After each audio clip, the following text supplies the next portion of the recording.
할렐루야. 우리 옆에 분 뒤에 분 한번 마스크를 꼈지만 얼굴 바라보시면서 눈으로 한번 인사합시다. 주님의 이름으로 사랑합니다.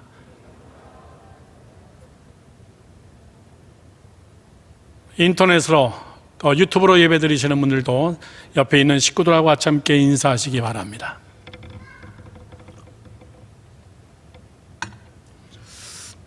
장 목사님 오늘 교육부 회의가 있어서 교육청에 들어가셔서 제가 오늘 대신 설교자로 이 자리에 섰습니다. 오늘 설교의 제목을 일하시는 하나님, 다 같이 해봅시다. 시작. 일하시는 하나님. 다시 한번 해봅시다. 더 크게. 시작. 일하시는 하나님입니다. 예, 그렇습니다. 이 시대에 지금 누구도 맛보지 못한 참 희한한 일들을 우리가 겪고 있습니다. 대화의 주제가 다 코로나입니다. 참 이런 세대가 온다는 거 상상도 못 해봤고 이런 일을 겪고 있다는 것도 참 신기하고 내가 살아있는 인생 속에서 이런 일도 다 당하고 겪고 있구나. 거리두기라는 관계성의 두 잘, 반강제적으로 가게의 문을 닫아야 하는 경제적 파탄, 비즈니스를 잘못해서도 아니고 맛집도 막 수도 없이 문 닫기 시작합니다. 맛이 없어서 문 닫는 거 아닙니다. 이런 거 누구도 예상해보지 못했습니다. 학교를 못 가는 학생들, 부모의 가정교육이, 잘 들으십시오, 자녀들의 미래를 확실하게 결정하는 시기라고 교육자들은 확실하게 얘기합니다. 줌으로 교육이 될까? 인터넷으로 애들이 교육이 될까? 천만의 얘기라는 겁니다. 누가 옆에 끼고 부모들이 교육시키느냐, 이것이 자녀들의 미래를, 향방을 확실하게 결정하는 부모들의 손에 달렸다는 겁니다. 학교만 그렇습니까? 교회도 그렇습니다. 누가 가정교육을, 누가 가정에서 확실하게 하나님의 말씀을 붙잡고 유튜브라 할지라도, 교회를 비록 못 온다 할지라도 어느 부모가 가정을 확실하게 믿음으로 끌고 가느냐, 그거에 달린 겁니다. 알아서 보겠지. 예, 보긴 보겠죠. 어디서 볼지 모르죠. 전철관에서 볼지, 아니면 놀다가 잠자다가 마지막 졸면서 볼지, 그들은 예배 드렸다고 생각할 겁니다. 이 시간 유튜브를 통하여 예배 드리시는 분들 오해 없으시기 바랍니다. 학교만 그렇지 않다라는 이야기입니다. 저는 이런 예배가 올지 몰랐습니다. 문화도 완전히 다 붕괴됐습니다. 영화, 음악, 댄스, 뮤지컬, 모든 예술 공연은 여러분 다 문 닫았습니다. 다 TV를 보고 앉아 있는 겁니다. 여러분, 공연, 문화 공연의 정의가 뭔데요? 공연의 3요소입니다. 무대에 선 연기자, 그리고 관객, 그리고 무대입니다. 이 세 가지가. 근데 다 없습니다. 그냥 TV로 봐야 됩니다. 진정한 문화가 될 수가 없어요. 이번 주일 설교가 네 번째 설교입니다. 문화에 대한 설교예요. 장 목사님도 굉장히 힘들어하고 저도 굉장히 힘들어하고, 저는 이번 주만에 문화가 무엇인가, 문화가 우리 삶 속에 얼마나 많은 영향력을 주는가, 우리가 얼마나 많이 세상적인 사단의 영역 속에 우리의 문화가 노출되어 있고 내가 그 문화를 지금 쓰고 있고 내가 거기에 지금 감염되어 있다는 사실을 모르고 있다는 사실이에요. 이번 주 설교가 저는 길어질까 봐 설교 스타일로 45분 설교를 하고 우리 비전 마을 전체 예배 마치고 다시 1시간 동안 제가 특강을 이어서 하기로 했습니다. 영상을 보여주고 이 시대에 가장 정말 문화사역을 잘하는 컨텐츠를 만들어가면서 문화 가지고 전쟁하는 교회들이 누군가, 한국에 여러분 정말 그런 교회들이 있더라고요. 그런 교회들을 어떻게 예배드리나, 어떻게 시스템을 갖춰서 준비하고 있나. 미국에 있는 교회들 다 문 닫았지만은 그 와중에도 정말 은혜스럽게 예배드리고 엄청난 역사를 일으키는 이러한 일들, 이런 것들 설교 시간에 너무나 많은 방대한 자료이기 때문에 프레이를 할 수가 없어서 예배 마치고 문화 특강을 하기로 했습니다. 관심 있는 분들은 참석하세요. 다 무너졌습니다. 교회, 코로나가 처음 시작할 때 제가 그런 얘기했습니다. 미국의 기독교가 혁격하게 감소되어서 지금은 미국의 문 닫는 교회들 허다합니다. 1980년도 미국이 최고의 피크를 이룰 때, 미디어가 엄청나게 뛰어났을 때 그들은 방송 설교라는 하나의 매스컴을 붙잡은 겁니다. 유명한 교회, 대형 교회, 큰 교회들 방송 설교하기 시작했습니다. 방송 자막 밑에는 교회 헌금 구자가 지금처럼 1980년도, 지금부터 여러분 몇 년 전입니까? 40년 전에. 그러면 미국의 기독교가 왕성하게 여러분 부흥했을까요? 그것 때문에 미국의 기독교는 여러분 다 넘어갔습니다. 교회를 안 가기 시작했습니다. 다 TV로 방송을 보기 시작했습니다.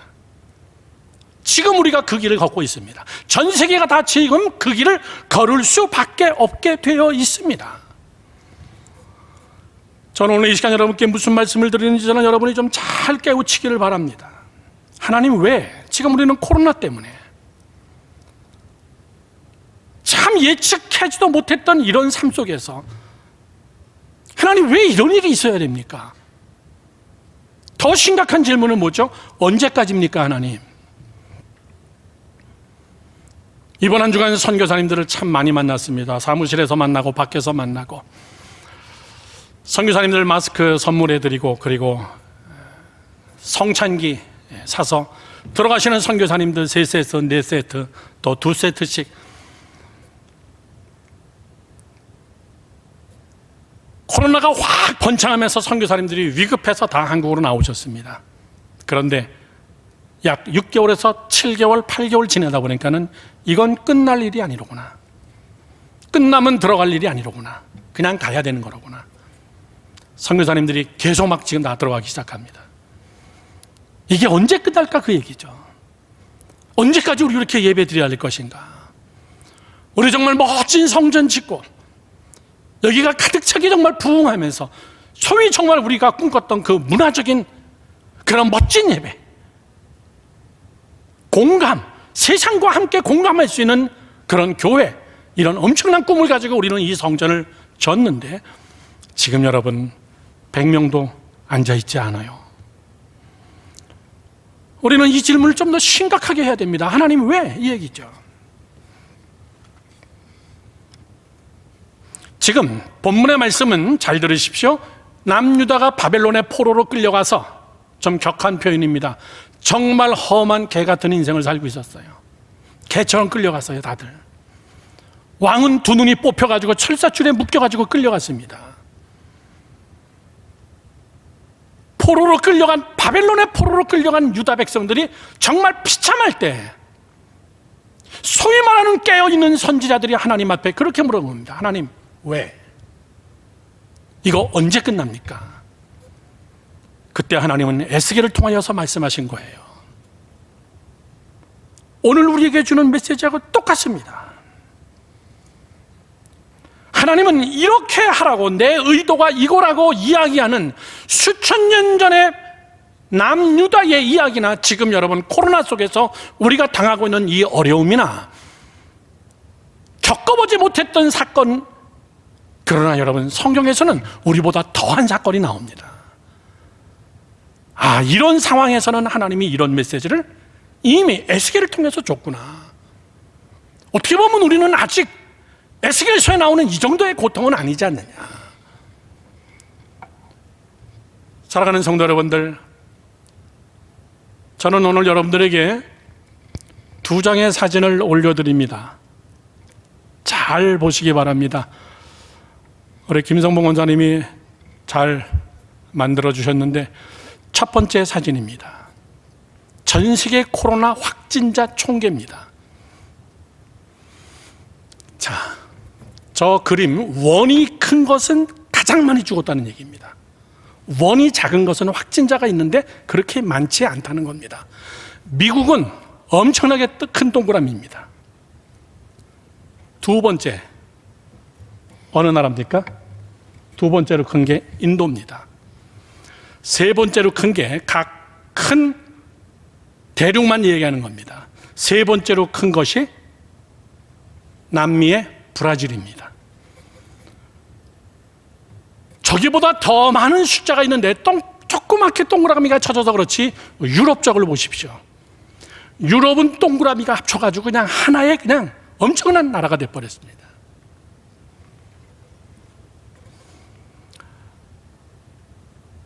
그리고 아시아의 저쪽 남쪽에 있는 나라 인도네시아입니다. 저게 코로나 확진자 플러스 죽은 자들입니다. 자, 저 그림을 한번 여러분 명심해 보세요. 특징이 뭡니까? 선진국입니다. 그 대륙에서는 선진국입니다. 북미, 여러분 미국 세계 최강국입니다. 남미의 브라질, 남미 땅덩어리의 절반을 차지하는 그런 막강한 나라입니다, 여러분. 인도, IT 세계의 강국입니다. 상당한 인구를 자랑하는 나라입니다. 인도네시아, 아시아에 떠오르는 용이라고 이야기합니다. 유럽, 서열로 따지면 위에서부터 10위 안에 다 들어가는 나라예요. 자, 왜 저렇게 잘 사는 나라만 걸렸을까? 의술도 뛰어나는데 아프리카 조그마한 게 이제 나라마다 하나씩 그냥 점 찍혀 있습니다. 저 그래프를 여러분 잘 보시고 똑같은 비슷한 그래프를 하나를 여러분께 또 보여드립니다. 그건 뭐냐면은 동성애자의 분포도입니다. 동성애자의 분포도는 칼라로 나오는데 잘 보십시오. 검은색은 맞나요? Yes.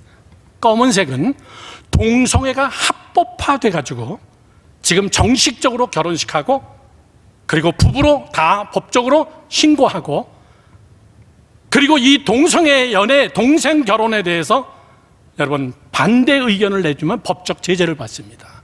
저게 까만 나라들입니다. 까만 색깔에.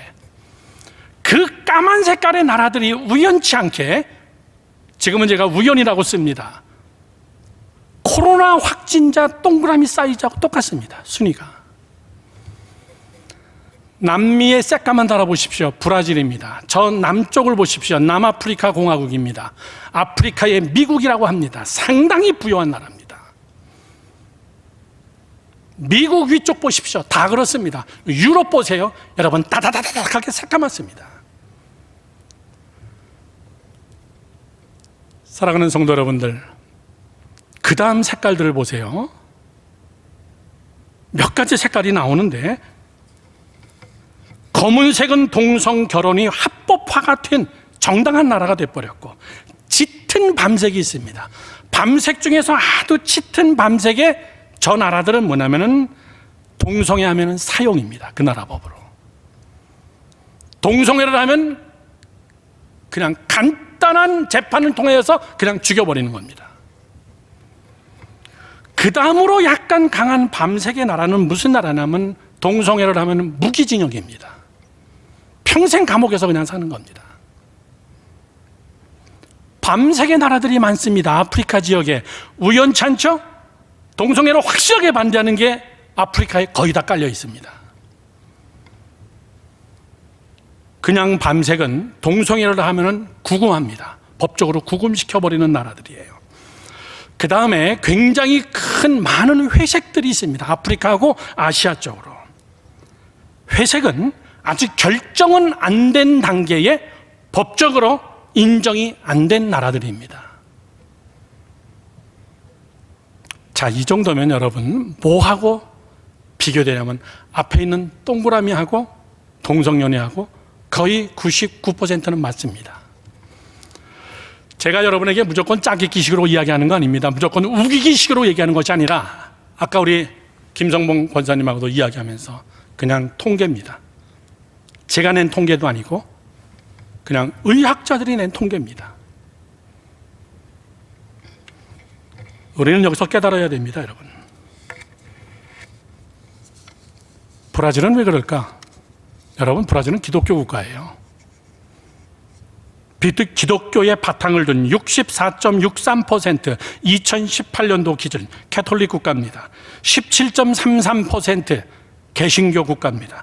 합치면은 80%, 90%가 기독교의 바탕을 둔 나라입니다. 그런데 2011년 5월 6일 대법원에서 브라질은 동성연애를 정식으로 합법화한 남미의 나라 중에 대표적인 나라입니다. 인도, 세계 최고의, 여러분 잘 알듯이 힌두교 국가입니다. 인도네시아, 우리가 흔히 잘못 알고 있는 인도네시아는 세계 최고의 모슬렘 국가입니다. 사우디아라비아가 아니에요. 쿠웨이트가 아닙니다. 저는 인도네시아 수도 없이 많이 붕해를 가봤지만 인도네시아는 세계 최고의 모슬렘 국가입니다. 자, 제가 여러분께 오늘 설교하고자 하는 포인트는 뭐냐면 하나님이 제일 싫어하는 것이 동성애와 우상숭배입니다. 이 사건을 하나님이 어떻게 다뤘고 하나님이 어떻게 치료하시고 너희들이 어떻게 해야 되는지를 이미 수천 년 전에 에스겔을 통해서 우리에게 이야기해주고 있는 내용들입니다. 저는 오늘 현실적으로 맞닿은 우리의 삶의 문제들, 지금 저는 여러분에게 동성애, 우상숭배 이것만을 이야기하는 것이 아니라 우리 가정 한 사람 한 사람, 우리 자녀들, 우리의 삶 속에 우리 교회 정말 여기다 대입시키며 우리가 어떻게 하나님의 말씀에 우리가 접목되어서 살아야 되는 것인가, 그 얘기죠. 오늘 본문을 제가 길게 읽었습니다. 그 중에서 두 가지의 사건을 보겠습니다. 첫 번째, 여러분 이걸 깨달으시기 바랍니다. 하나님은 사건으로 일하신다. 다 같이 시작. 하나님은 사건으로 일하신다. 다시 한번 해봅시다. 더 크게 시작.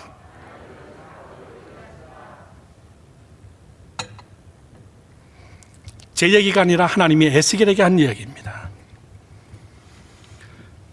제가 강대상에 쓸 때마다 수도 없이라고 해도 거의 매주 우리 청년부에서는, 그리고 가끔 수요 금요일 날 제가 쓸 때 늘 제가 빠짐없이 하는 거 여러분 기억하겠죠? 하나님의 은총의 세 가지가 뭐라 그랬습니까? 시옷으로 시작하는 첫 번째 사람이라 그랬습니다. 하나님의 은혜 중에서 굉장히 큰 거는 사람입니다. 하나님은 은혜 베풀 자에게 사람을 붙여주십니다. 하나님은 징계할 자에게 거꾸로 동전의 양면성입니다. 사람을 붙여줘서 심판해버립니다. 사기당하게 합니다. 죽게 만들어버립니다. 완전히 그 사람을 통해서 풍지박산 만들어버립니다. 그런데 없는 자를 있게 하기도 하고 사람 하나 잘 만나서 그의 삶을 완전히 세우기도 합니다. 사람은 하나님의 은총이면서 하나님의 심판의 도구예요. 두 번째, 시옷으로 시작하는 시간이라 그랬습니다. 시간. 하나님의 시간이 있어요. 그런데 하나님의 시간의 반대는 뭐냐면 내 시간입니다. 내 주권적으로 내가 해버리는 거예요. 그건 여러분 심판이에요. 그건 징계입니다. 세 번째는 뭐라 그랬습니까? 시옷으로 시작하는 사건입니다. 사건. 하나님이 일으키시는 사건이 있고 사람이 일으키는 사건이 있는데, 하나님은 이 사건을 통해서 우리에게 은총을 베풀기도 하시고 오늘 본문의 말씀처럼 하나님은 사건을 일으켜서 사람을 심판하기도 하십니다. 오늘 하나님은 이 세 번째 사건을 이야기하는 거예요. 에스겔에게 하나님은 일한다고 얘기해요. 너 그 사건 내가 다 만든 거다, 그 얘기예요. 너네들이 행한 모든 일들, 지금 너희들이 여기까지 포로로 끌려온 거, 이거 다 내가 한 거야.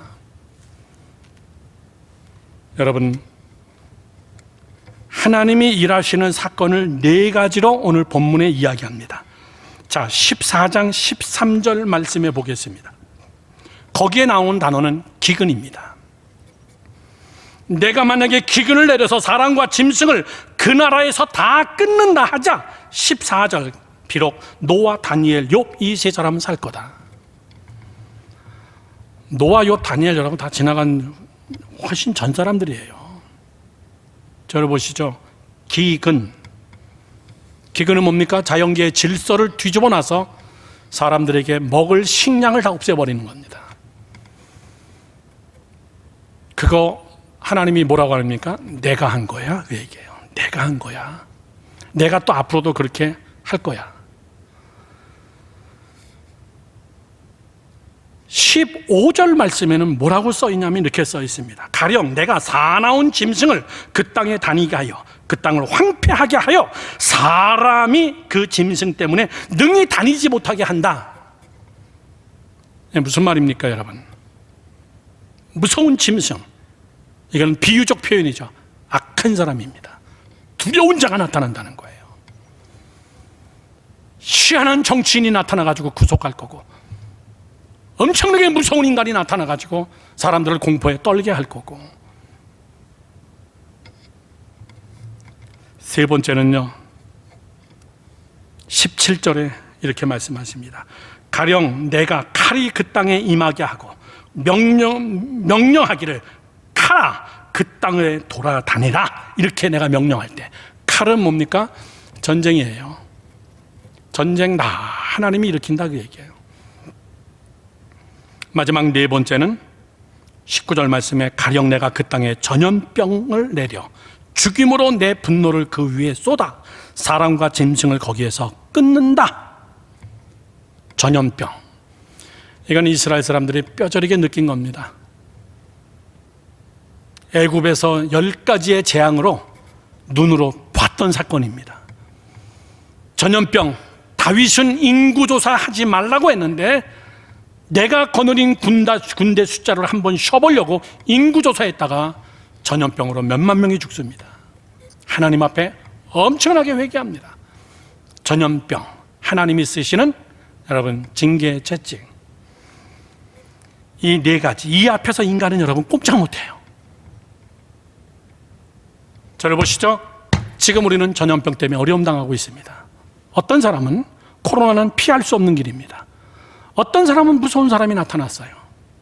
사람 잘못 만나가지고 굉장히 다니지도 못하고 공포 속에 있는 사람이 있습니다. 흉악한 자에게 아주 흉악한 것을 당한 사람들 많습니다. 경제가 나를 묶여있는 사람도 있습니다. 질병이 묶여있는 사람도 있습니다. 너무나 험악한 것을 만나가지고 그걸 이겨낼 재간이 없는 사람들이 있습니다.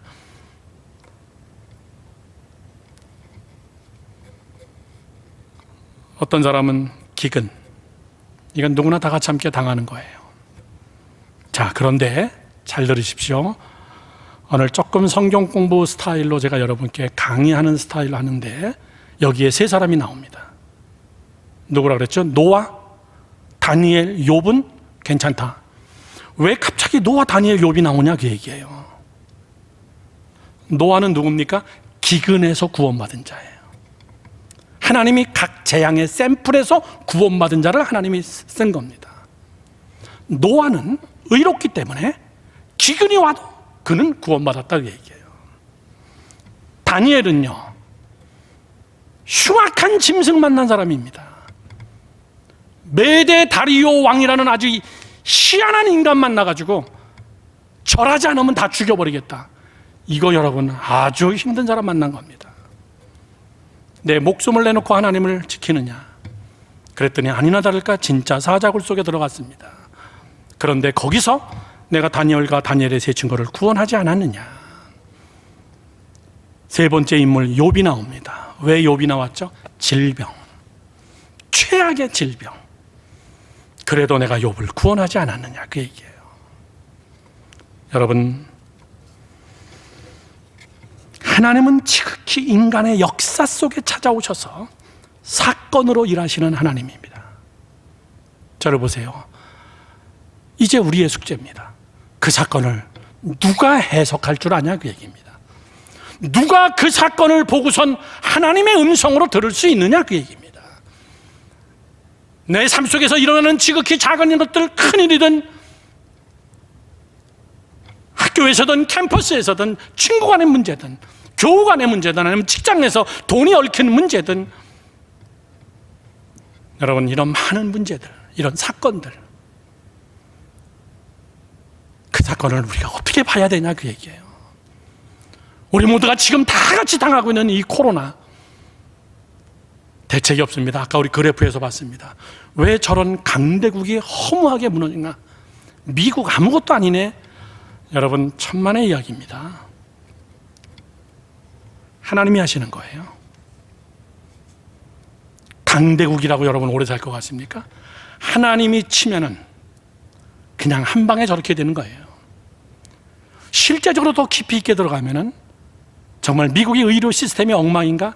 천만의 이야기예요. 세계 최고의 암센터 앤더슨 병원 이런 데는요, 한국에도 많은 환자들이 치료받으러 온다고 하지만 저 쿠웨이트 국왕, 사우디아 국왕, 돈 많은 재벌들, 전 세계에 있는 재벌들, 이런 사람들 여러분, 미국에 있는 앤더스 병원으로 수술받으러 옵니다. 돈 보따리를 비행기로 타고 오지 한국으로 안 와요. 우리가 너무나 쉽게 할 수 있잖아요. 이 코로나 하나 때문에 전 세계가 다 같이 함께 누가 백신을 제일 먼저 만들어내냐, 이 올림픽을 시작했어요. 머리 싸매고 했죠, 다 같이. 왜? 천문학적인 돈이 걸려 있거든요. 파이자 백신이 어느 정도 돈을 버는 줄 아십니까? 한국의 1년 예산 수백조의 2배예요. 천문학적인 돈이에요. 그걸 벌써 다 받았고, 그 다음에 공급해주는 과정 속에서 왜 빨리 안 주느냐, 이것 때문에 지금 여러분 싸움이 붙은 거예요. 미국이 그렇게 여러분 의학, 예방학 뛰어난 나라예요. 그러면 그런 나라는 여러분 장수하고 코로나에 걸리지 말아야지. 제가 여러분께 말씀드리는 결론이 뭔지 아시죠? 하나님이 일하신다, 그 얘기예요. 과학이 뛰어나다고 너희들이 오래 살 것 같냐? 너희들이 선진국가라고 코로나 안 걸릴 것 같냐? 너희들이 그렇게 코로나에 걸리는 이유는 뭐와 똑같냐면, 하나님이 그렇게 싫어하는 우상숭배와 동성애와 같이 함께 맞물려 가는 유럽을 봐도 그렇고 다른 나라를 봐도 그렇고, 그 사건을 통해서 하나님의 의도를 너 파악해야 된다, 그 얘기예요. 지금 에스겔아, 지금 이 시간 너희 백성들이 저렇게 원망하고 왜 하나님이 이러시냐, 왜 우리가 여기 끌려와야 되냐, 이렇게 한탄하고 있을 때가 아니다. 왜 그런 줄 아냐? 내가 한 거야. 이렇게 얘기합니다. 23절 말씀을 보겠습니다. 14장 23절 맨 마지막에, 너희가 그 행동과 소행을 볼 때에 그들에 의해 위로를 받고, 그 다음 유심히 보십시오. 내가 예루살렘에서 행한 모든 일이, 그 다음 시작, 이유 없이 한 것이 아닌 줄을 알리라. 아, 다 이유가 있었구나. 그 안에는 메시지가 있구나. 사건 속에는 메시지가 있구나. 기근이 나든 무서운 짐승 같은 인간이 나타나든, 아니면 칼이, 전쟁이 나든, 아니면 전염병이 돌든, 이런 것들을 볼 때마다 우리가 깨달아야 할 게, 저 안에 메시지가 있구나. 저 안에 메시지가 있구나. 내가 어떻게 해야 되나? 하나님이 말씀하십니다. 내가 예루살렘에서 행했던, 내가 이미 예루살렘에서 행했던 일이 다 이유가 있는 일들인데 너희들이 왜 그거 모르느냐, 그 얘기예요. 수많은 전쟁을 치웠고, 너희들 수많은 전쟁 속에서 기근도 당해봤고, 너희들 질병도 맛봤잖아. 무서운 짐승 같은 인간들을 만나고, 급기야는 너희들이 우상 숭배하고 하나님을 버림으로 인하여서 너희들이 바벨론의 포로까지 끌려왔잖아. 내가 너희들이 예루살렘에 있을 때부터 다 행했던 일들이야. 여러분, 코로나가 이게 처음일까요? 너무나 잘 알잖아요. 1340년도 유럽에 있었던 흑사병, 유럽 인구의 절반이 죽어버린, 어느 날 갑자기 흑사병이 없어지는 날, 일으킨 분도 하나님이시고 전염병을 중단하신 분도 하나님이시고. 저는 의학자가 아니에요. 과연 백신으로 막을 수 있을까? 막기를 바랍니다. 저도 미국 가서 빨리 맞고 오고 싶어요. 제 비자가 올해가 만료기 때문에 미국 가서 다시 비자를 또 2년을 연장하고 와야 되기 때문에 가서 백신을 맞고 오는 게 빠를까? 여기서 맞는 게 빠를까? 저도 백신이 코로나를 막았으면 좋겠습니다. 그러나 잘 들으십시오. 하나님이 막아주셔야 돼요. 하나님이 그만해야 그만이죠. 신종 바이러스가 또 나올지 누가 알겠습니까? 어떤 것이 또 나올지 어떻게 합니까? 미래를 우리가 어떻게 알겠어요? 어쩌면 여러분 수천 년 전에 쓰여진 이 에스겔서의 말씀, 모든 일에는 다 이유가 있다. 모든 일에는 다 이유가 있다. 저는 여러분들이 그런 영적인 분별력이 뛰어난 여러분 되기를 주님의 이름으로 축원합니다. 내 가정에서 지극히 작은 일도, 내 자녀들에게서 일어나는 지극히 평범한 일도, 내가 만나지는 사람들도, 내가 거래하기 위해서 만났던 사람이라 할지라도, 내 고객, 내 손님이라 할지라도. 왜 그렇죠? 성경에 써 있습니다. 예수님께서 말씀하기를 하늘 나는 새 한 마리가 땅에 떨어지는 것도 하나님이 예스해야 된다. 들에 있는 자풀이라서 아무나 잘라가지고 갖다가 불구덩이에 집어넣는 줄 아냐? 그것도 하나님이 허락해야 된다. 여러분,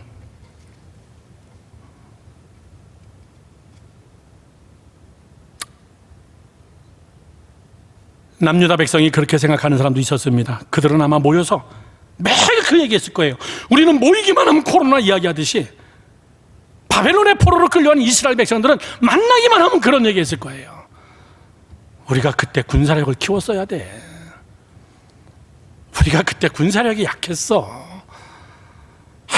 우리가 그때 좀 제도를 다시 개혁을 했었어야 되는데, 우리가 좀 뭐라 그럴까, 이 경제가 부족해서 그랬어. 여러 가지 이야기했을 겁니다. 천만의 이야기다, 그 얘기예요. 돈이 없어서 어려운 것 같습니까? 돈 있으면 다 될 것 같습니까? 다시 얘기합니다. 하나님이 풀어주셔야 돼요. 여러분, 건강하면 다 될 것 같습니까? 별난 좋은 약 다 써보고 정말 한국의 좋은 병원 다 가봤는데 안 낫습니까? 더 좋은 병원 한번 찾아드릴까요? 미국에 있는 병원을 여러분 소개해드릴까요? 하나님이 풀어주셔야 돼요. 하나님이 풀어주셔야 됩니다. 가정의 문제, 자녀의 문제, 인간 갈등과 얽힌 것 하나님이 풀어주셔야 됩니다. 하나님은 에셀에게 먼 훗날 이야기합니다. 내가 너희들을 해방시킬 거야. 뜻하지 않게 너희들 해방될 거야. 하나님의 주권에 있다는 겁니다. 하나님은 이렇게 말씀하십니다. 역대하 7장 13절에서 14절에 혹 내가 하늘을 닫고, 기근이죠, 비를 내리지 아니하거나 혹 메뚜기들에게 토산을 먹게 하거나 혹 전염병이나 내 백성 가운데서 유행하는 전염병 같은 것이 올 때에 내 이름으로 일컫는 내 백성이 그들의 악한 길에서 떠나 스스로 낮추고, 옛 성경에서는 스스로 겸비하여 기도하고 내 얼굴을 찾으면 내가 하늘에서 듣고 그들의 죄를 사하고 그들의 땅을 고치리라. 무슨 얘기죠? 내 손에 달렸어. 묶은 것도 나였고 푼 것도 내 손에 달렸어. 여러분, 반드시 고백해야 됩니다. 온 우주 만물과 내 삶의 통치자는 하나님이십니다. 하나님, 내 삶에 지금 묶여가지고 너무나 힘든 것들, 이거 풀 자는 하나님밖에는 없습니다. 그런데 중요한 사실은 그렇게 고백하는데 하나님은 내 삶 깊숙한 곳에 개입하여 하나님이 사건을 일으키시는데 그 사건을 볼 수 없다는 사실이에요. 그걸 볼 수 있는 눈이 없다는 사실이에요. 다른 거 없습니다. 여러분, 깨어 있어야 돼요. 분별력이 있어야 됩니다. 말씀의 사람이 돼야 되고 기도의 사람이 돼야 됩니다. 두 번째, 우리는 이 에스겔서에서 우리랑 지금 똑같은 사건을 경험하고 있는 이 시대에 오늘 하나님이 우리에게 주시는 메시지입니다. 두 번째, 하나님의 설교입니다. 너 선한 열매를 맺어라. 다 같이 시작. 선한 열매를 맺어라. 다시 한번 시작. 선한 열매를 맺어라.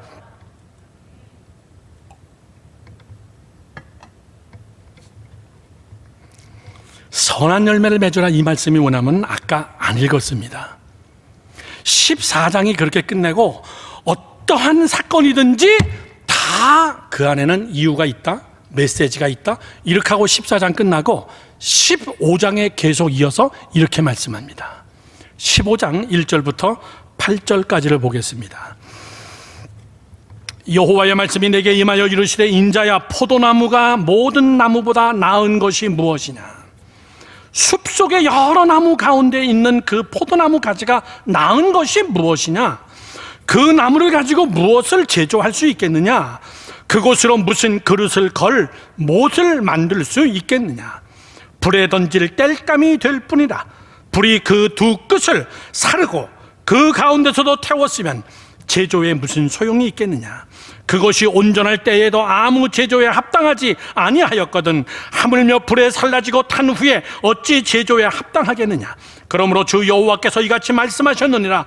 내가 숯불 가운데 있는 포도나무를 불에 던질 땔감이 되게 한 것 같이 내가 예루살렘 주민도 그릇같이 할지라. 내가 그들을 대적한즉 그들이 그 불에서 나와도 불이 그들을 사르리니 내가 그들을 대적할 때에 내가 여호와인 줄 너희가 알리라. 내가 그 땅을 황폐하게 하리니 이는 그들의 범법함이니라. 나 주 여호와의 말이니라. 자, 보세요. 아주 쉬운 예화입니다. 포도나무 한 나무를 예화로 든 겁니다. 지금 너희들 힘들지? 포로로 와서 미치겠지? 네 나라 돌아가고 싶지?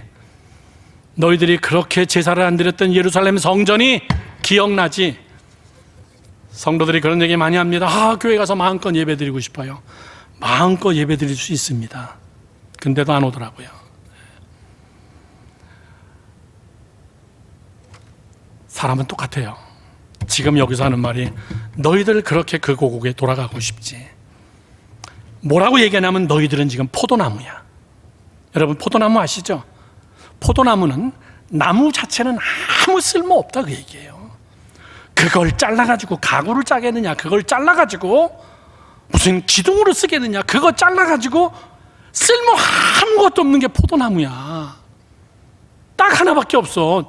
잘라가지고 불구덩이 갖다 던져서 땔감으로밖에 쓸모없어. 너 자체는 아무것도 아니야. 너는 뭐 때문에 존귀하냐면은 너는 포도를 맺어야 존귀한 거야. 포도 열매 맺지 못하면 너는 세상에 있는 저 사람들만도 못해. 넌 진짜 하등 인간이야. 성령의 열매를 맺지 못하면, 하나님의 뜻이 내 안에서 이루어지지 않는다면, 거룩한 열매들이 나타나지지 않는다면, 섬김과 사랑과 내가 너에게 명령한 이런 열매들을 맺지 못한다면 너 진짜 쓸모없다. 교회 와서 한 자리만 앉아있는 거지 너 진짜 아무 쓸모없는 거야. 너희들이 지금 바벨론에 와서 자꾸 다른 얘기하는데 너희들이 열매를 못 맺어서 먼 훗날에 예수님은 열매 맺지 못하는 나무는 다 아궁이에 던져버리겠다. 여러분, 오늘 설교의 결론입니다. 선한 열매를 맺으세요. 선한 열매. 꼭 코로나만의 문제가 아닙니다. 내가 왜 이렇게 됐을까? 왜 이렇게 험악한 일이 있을까? 왜 이런 칼이 내 안에 있을까? 왜 칼싸움이 끝나지가 않을까? 왜 흉측한 험악한 동물 같은 인간들이 내 주변에 이렇게 자꾸 나타나나? 왜 이런 전염병이 자꾸 우리를 힘들게 하나?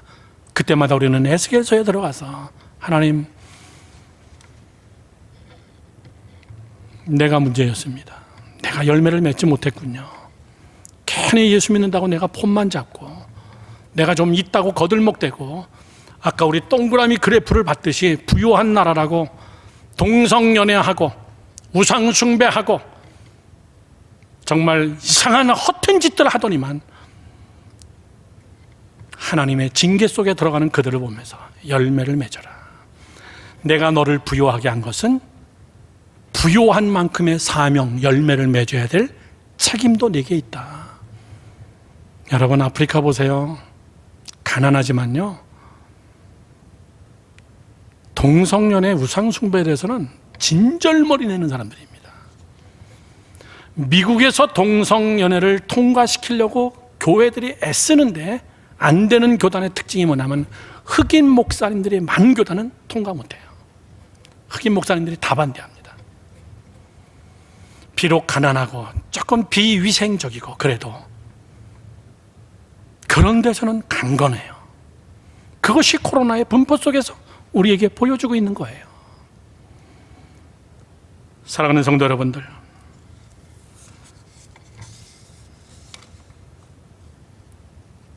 열매가 중요하지 너 나무 자체를 이야기하지 마. 하나님 돈이 없어서 너 그런 얘기하지 마.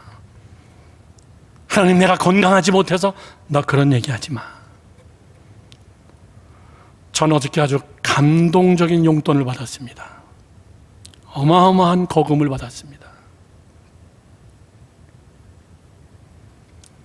성찬기를 가지러 오신 선교사님에게 성찬기 3세트를 드리고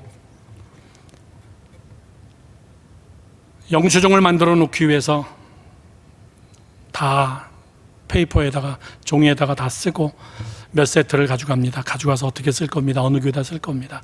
그걸 제가 다 철해 놓습니다. 미국 시민권을 가진 어느 할머니세요. 한국 사람. 70 중반은 좋게 된 것 같습니다. 목사님, 저는 미국 시민권자입니다. 캘리포니아에 삽니다. 아, 그렇군요. 그럼 어느 교회 다니세요? 은혜 한인 교회 다닙니다. 아, 우리 교회 장학희 목사님 은혜 한인 교회 붕에 많이 가셨는데, 저는 젊었을 때 60까지 중고등부, 아동부 교사를 하고 부장을 하고 사역을 하다가 그렇게 하고 하나님이 큰 감동을 줘서 다 접고, 그리고 저는 모 국가로 선교사로 들어갔습니다. 그냥 제가 낮게 취급한 것이 아니라 그 선교사님이 목사님 기도해 주세요 그러면서 자기 아이패드를 꺼내서 자기 사역을 저에게 보여주는데 놀랐습니다. 뻔듯한 기독교 학교를 하고 교회를 세우고 이 교회에게다 성찬기를 갖다 줄 겁니다. 여러분, 제가 왜 성찬기 보급하는 줄 아세요? 성찬식을 하는데요, 손에다가 따라줘요. 손에다가. 성찬기가 없어서 주전자에다가. 그리고 뭔가 봤더니 콜라예요. 이렇게 먹고 빵 한 쪼가리 먹는 성찬식이에요. 어느 선교사님은 목사님, 제가 처음 그 나라 갔을 때 성찬식 하는데 미치는 줄 알았어요. 이만한 그릇에다가 포도주를 가지고 나왔는데, 올해 포도 주스예요. 보니까 숟가락 하나 담궈놨는데 그거 가지고 쪽쪽 빨면서 하는 거래요. 한 사람씩 옆으로 계속 전달하면서. 얼마나 비위생적인지. 저도 그 성찬식을 참여하고 제가 한국 들어와서 성찬기 보급해야 되겠구나. 여러분, 생일 이런 날에는 멋있는 성찬기 하나를 어느 나라 어느 구석에 갔는지 몰라도, 그리고 아프리카에 있는 선교사님이 그 성찬식을 하는 그 성찬기로 성찬식을 하는 것을 동영상으로 찍은 걸 제가 여러분에게 블로그로 보내드렸어요. 찬송하면서 감격스럽게 반짝반짝 빛나는 그 성찬기에서 성찬식을 하면서. 선교사님, 이 3개 다 가져갈 수 있겠어요? 부피가 큰데 제가 다른 건 다 안 가져가도 이건 가져갈 거예요. 그러면서 저한테 용돈을 주더라고요. 그래서 제가 웃으면서, 제가 선교사님 드려야지요, 용돈을. 아닙니다. 왜 선교사는 받기만 해야 됩니까? 나는 목사님 정말 동생 같은 마음으로 용돈 주고 싶어요. 그래서 제가 아무 얘기 안 하고 받을게요. 그렇게 하고 받았습니다. 그리고 선교사님 식사를 잘 대접하고 돌아와서 그 돈 봉투를 열어봤습니다. 5만 원이었습니다. 저는 5천만 원 받은 기분이에요. 그 선교사님이 하시는 말씀, 목사님, 저는요, 하나님이 부어주시면 하고 안 부어주시면 쉽니다. 하나님이 공급해 주시면 그대로 하고, 하나님이 후원이 안 들어오면 그냥 쉬면 됩니다. 난 아직도 누구한테 가서 돈 달라 얘기해 본 적 없습니다. 그리고 기독교 학교, 뻔듯한 학교를 세우고 교회들을 개척하고, 70 넘으신 그 할머니가, 저는 이것을 보면서 느낀 것이 있습니다. 나무가 중요한 것이 아니로구나. 열매를 맺냐 못 맺냐 그 얘기예요.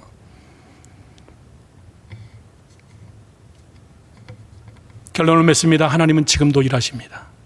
여러분 곁에서 일하고 계십니다. 믿으시면 아멘 하십시오. 나를 위하여, 하나님의 백성들을 위하여서, 하나님의 몸된 피로 산 이 교회를 위하여서 우리를 가르치시고, 그 하나님이 생각나게 하시고 깨닫게 하시고 방향을 지시하기 위하여 이런저런 사건을 하나님은 지금도 계속 우리 주변에서 일으키고 계십니다. 여러분의 삶 바로 옆에 하나님이 계시다는 것을 믿으시기 바랍니다.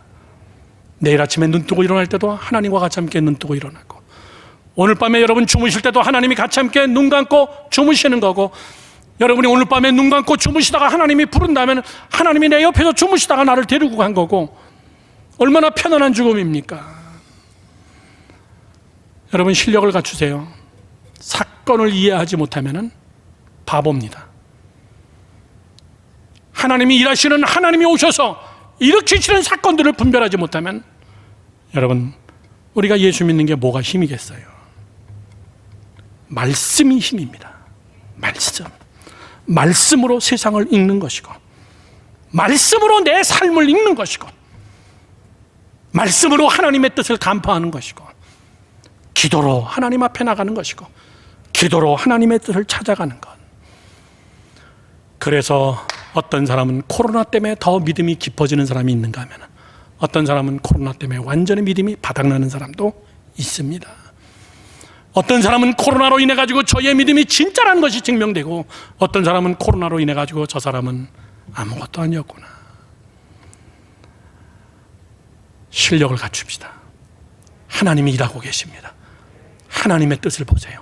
하나님의 은총을 받는 여러분 되기를 주님의 이름으로 축원합니다.